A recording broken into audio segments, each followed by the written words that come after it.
This video was brought to you by Brilliant. For at least the past month or so, the polls in the US election have been essentially neck and neck. While Harris has always enjoyed a slight lead at the national level, her implied odds of winning the electoral college have basically hovered around 50% since the debate, and neither candidate has really been able to break the deadlock, despite some pretty unorthodox media strategies. However, with just a couple of weeks to go until Election Day, certain corners of the Republican commentariat have been made giddy by Trump's recent improvement in the polls and on certain prediction sites, most notably Polymarket. So in this video, we're going to take a look at Trump's recent poll surge, how dramatic it's actually been, and what it means for the election.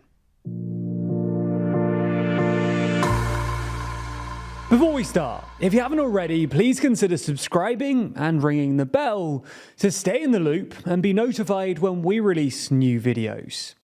So let's start by just taking a look at the polls. Now, both sides have a habit of overstating poll shifts by focusing on individual polls that look particularly good for their preferred candidate. Fox News, for instance, got very excited a few weeks ago when an Atlas Intel poll came out saying that Trump was 3 points ahead in the national vote and therefore on track to win an enormous majority in the electoral college.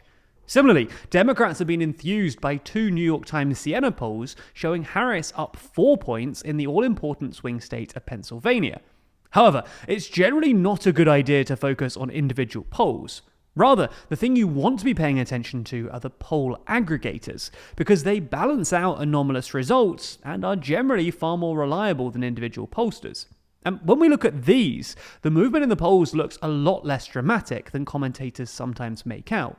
According to Nate Silver's aggregator, for instance, Harris currently enjoys a 2.3-point lead at the national level, and the two candidates are basically equally likely to win the electoral college, although Trump now has the teensiest of edges.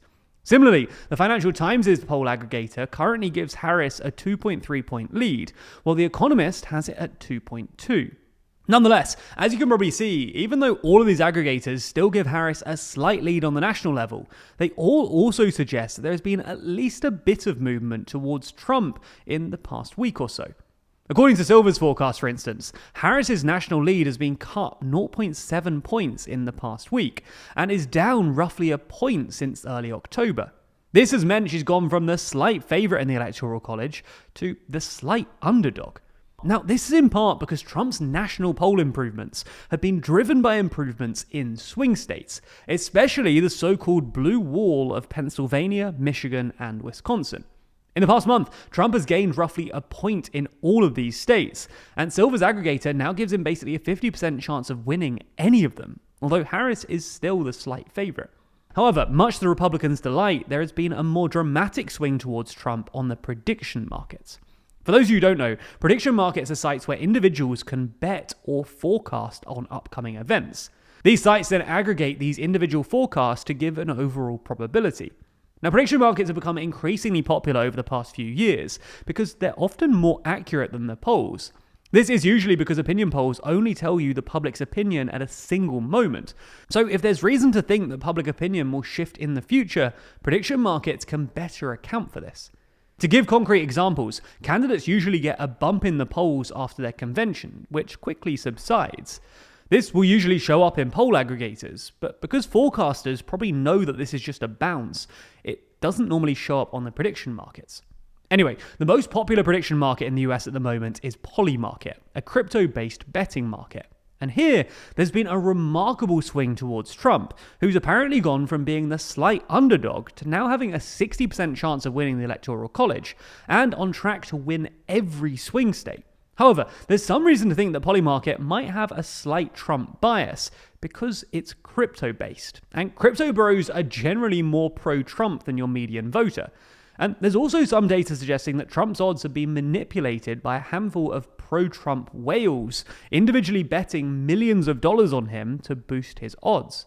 Polymarket's defenders would argue that these biases will be corrected by profit-seeking players betting more on Harris to account for it. But it's at least true that Polymarket is more pro-Trump than other non-crypto prediction markets like Predictit or Metaculus, which have it closer to 50-50. Anyway, even if we don't trust Polymarket, it's at least true that other pollsters and prediction markets still say that Trump has gained in the past week or so. So why is this?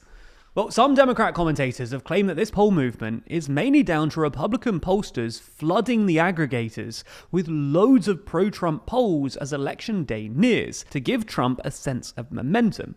And there's perhaps some truth in this, insofar as Republican-leaning pollsters have recently released an awful lot of polls. But even if you exclude these polls, you still see a similar movement towards Trump.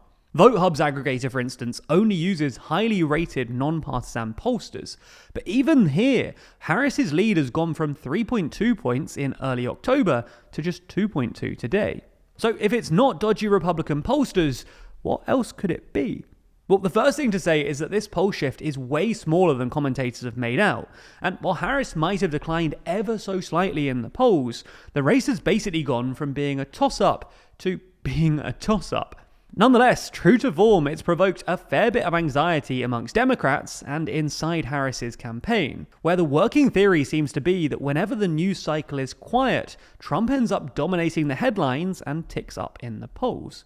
This is why over the past week or so, Harris has suddenly started doing a whole lot more interviews and media appearances, including Alex Cooper's Call Her Daddy podcast and Howard Stern's show, as well as an interview with Fox News' Brett Bauer, the last two of which were clearly targeted at Trump-leaning swing voters. Now, only time will tell whether this new strategy actually works, but it'll be worth keeping an eye on the polls coming out in the next few days, where the field work would have been done during this media blitz. Now, what's something that the TLDR audience have in common? Well, they're willing to learn something new every day, and while our videos are a pretty good start, a lot of the stuff we talk about can seem pretty complicated, especially when we dive into analytics and detailed data. Luckily, there's a fun and easy way to learn more, which doesn't cost thousands of dollars or take years of schooling. That's because Brilliant is the best way to learn by doing, with thousands of interactive lessons in maths, data analysis, programming, and AI.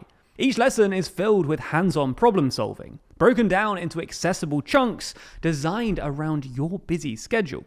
That means that by spending just a few minutes a day, you can accumulate new knowledge over time in an actually fun way, and you'll feel the satisfaction that comes with bettering yourself and staying ahead. For instance, perhaps you promised yourself that this year you'll learn more programming skills, but you've just not had enough time, and the year's now coming to an end. Brilliant's growing number of programming courses are a great way to build the foundations and learn real-world applications with courses on Python, essential coding elements like loops and variables, and even developing your mind to think like a programmer. To try everything Brilliant has to offer for free for a full 30 days, visit brilliant.org/TLDR or scan the QR code on screen. Or you can just click the link in the description. That way you'll also get 20% off an annual premium subscription. Thanks for your support, and thanks for watching TLDR.